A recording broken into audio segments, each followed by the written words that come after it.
We are officially in the holiday season. It's one of my favorite times of year for, I know, everybody too.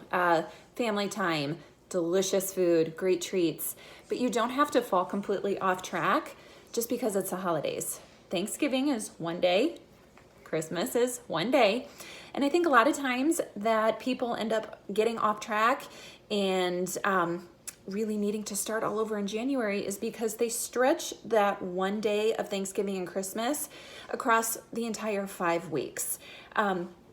You can still enjoy everything about Thanksgiving and Christmas. I do. Pumpkin pie is by far my favorite pie. People love it, people hate it. I love it, and I never say no to pumpkin pie on Thanksgiving. I never say no to the mashed potatoes or things like that. I don't say no. I use better portions and I don't go up for third helpings, but I still enjoy my day. A lot of the holiday treats though that are there, sugar is one of the main ingredients in everything. And sugar, as we know, it can throw your blood sugar out of whack. It'll spike your glucose levels and then they'll plummet. And that unstable blood sugar is what a lot of times causes mood swings and fatigue, headaches.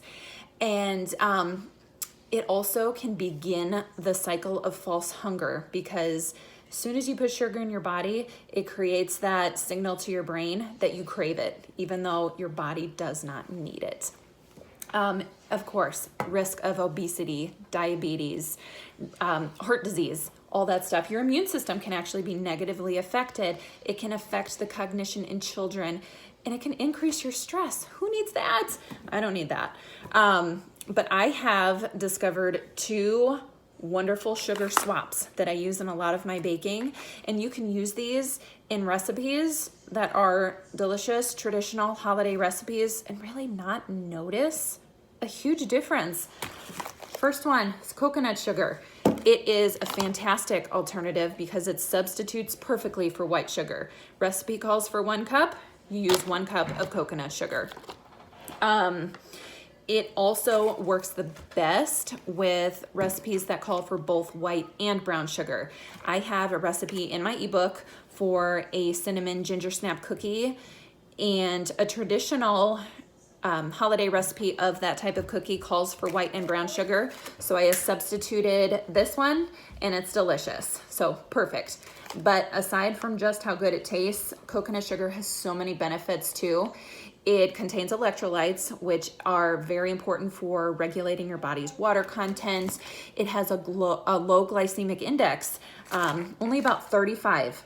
For regular refined white table sugar, the glycemic index is 65. So this one has a GI of way closer to what's found naturally in the sugar in fruits. So that is perfect.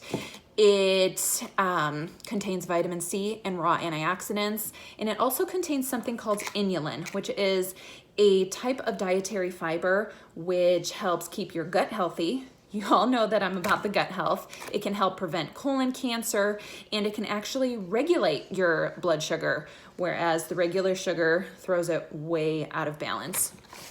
So, coconut sugar, lots of benefits with not the bad stuff of the white sugar.